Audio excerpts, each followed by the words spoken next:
Hello guys, Uncle Vasil again. Today I'm going to talk about a very interesting country, Laos. Laos is often described as a quiet, peaceful country tucked between Thailand, Vietnam, China, Cambodia, and Myanmar. But behind that calm image lies a dramatic and often turbulent history. This is a story of ancient kingdoms, colonial struggles, civil war, and one of the most intense bombing campaigns the world has ever seen. In this video, we're going to walk through the entire history of Laos, from prehistoric settlements to the modern Lao People's Democratic Republic. The goal is simple: make it clear, make it engaging, and make it easy to understand. Let's begin. The earliest chapters of Lao history stretch back tens of thousands of years. Archaeologists have uncovered stone tools and human remains that show people lived in the region during the Paleolithic era. These early inhabitants settled along the Mekong River, relying on fishing, hunting, and small-scale farming. Over time, these communities grew into small chiefdoms that traded with neighboring regions. One of the most mysterious prehistoric sites in Laos is the Plain of Jars. Scattered across the landscape are thousands of massive stone jars, some weighing several tons. Their purpose remains uncertain. Some researchers believe they were used for burial rituals, while others think they may have been storage containers or ceremonial objects. Whatever their purpose, they reveal that ancient Laos was home to complex societies long before the rise of kingdoms. Before Laos became a unified state, the region was influenced by powerful neighbors.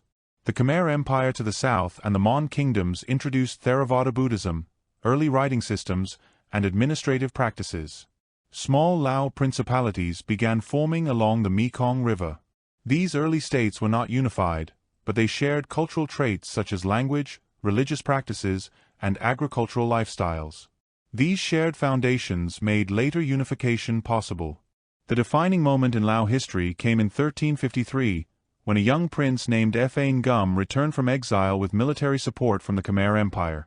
With this backing, he united the Lao principalities and founded the kingdom of Lan Xang, which translates to the land of a million elephants. This name reflected both the kingdom's military strength and its deep connection to the natural world. Lan Xang quickly became one of the most powerful kingdoms in Southeast Asia. Under Fa Ngum and his successors, Theravada Buddhism became the state religion, shaping Lao culture for centuries. The Lao language spread across the region, and trade routes along the Mekong flourished. The kingdom developed a strong cultural identity centered on Buddhism, rice agriculture, and a shared sense of community. During its golden age, Lan Xang was ruled by influential kings such as Set Thatharath, who strengthened defenses, built important temples, and moved the capital to Vientiane. However, like many great kingdoms, Lan Xang eventually weakened. Internal conflicts, succession disputes, and pressure from neighboring powers slowly eroded its unity. In 1707, Lan Xang officially split into three smaller kingdoms: Luang Prabang in the north, Vientiane in the center, and Champasak in the south. This fragmentation made the region vulnerable to outside influence. Siam, which is modern-day Thailand, and Vietnam both sought control over the Lao territories. Over the next century, Laos became a battleground for regional power struggles. One of the most dramatic events of this era occurred in the early 1800s, when King Anuvong of Vientiane attempted to rebel against Siamese control. His rebellion ultimately failed. Vientiane was destroyed, and thousands of Lao people were forcibly relocated to Siam. This period left deep scars on Lao identity and contributed to the population distribution seen today, with many ethnic Lao communities living in northeastern Thailand. By the late 1800s, European colonial powers were expanding into Southeast Asia. After the Franco-Siamese crisis of 1893, France took control of the Lao territories and incorporated them into French Indochina. Under French rule, Laos became a protectorate rather than a fully integrated colony. The French focused heavily on Vietnam, which meant Laos received far less investment and development. Infrastructure improved slowly. Roads, schools, and administrative buildings were built, but progress was limited. Many rural areas saw almost no French presence at all. The French did, however, play a major role in mapping and defining the borders of modern Laos. Their administration introduced new systems of governance and education, but the overall impact was lighter compared to other colonies. Despite the limited development, French rule reshaped the political landscape of Laos and laid the groundwork for modern nationalism. During World War II, Japan occupied much of Southeast Asia, including Laos. In 1945, after Japan's surrender, a Lao nationalist group called Laoisara declared independence. However, this independence was short-lived. France returned and attempted to reassert control over the region. The struggle for independence continued until the Geneva Conference of 1954, which officially recognized Laos as an independent nation. This moment marked the birth of the modern Laos state. But independence did not bring stability.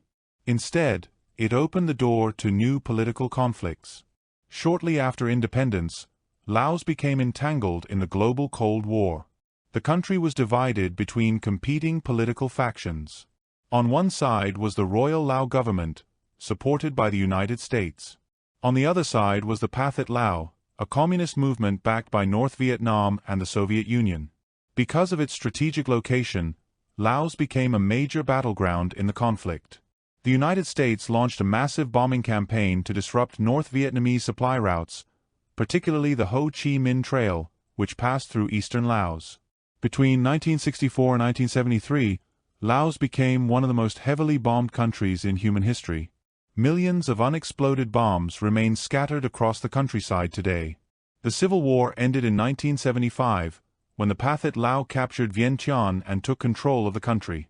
This marked the end of the monarchy and the beginning of a new political era. In December 1975, the monarchy was abolished and replaced by the Lao People's Democratic Republic, a one-party socialist state led by the Lao People's Revolutionary Party. The early years of the new government were marked by centralized economic planning, strict political control, and close alignment with Vietnam. Many people fled the country during this period, seeking safety and economic opportunity elsewhere. Over time, the government began to loosen its policies. Economic reforms were introduced, and the country slowly opened up to the outside world. In the 1990s, Laos began shifting toward a more market-oriented economy. The country joined ASEAN in 1997 and increased trade, tourism, and regional cooperation.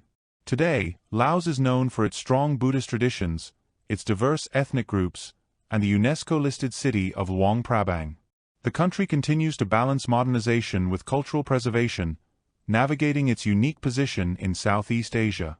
Laos remains a nation shaped by its geography, its history, and its resilience. From ancient kingdoms to modern challenges, its story is one of adaptation, endurance, and cultural strength. And that is the complete history of Laos, from prehistoric settlements to powerful kingdoms, colonial rule, civil war, and the modern nation we see today. I hope you guys enjoyed. For more Uncle Vasil, please like, share, and subscribe. Until next time, big bosses.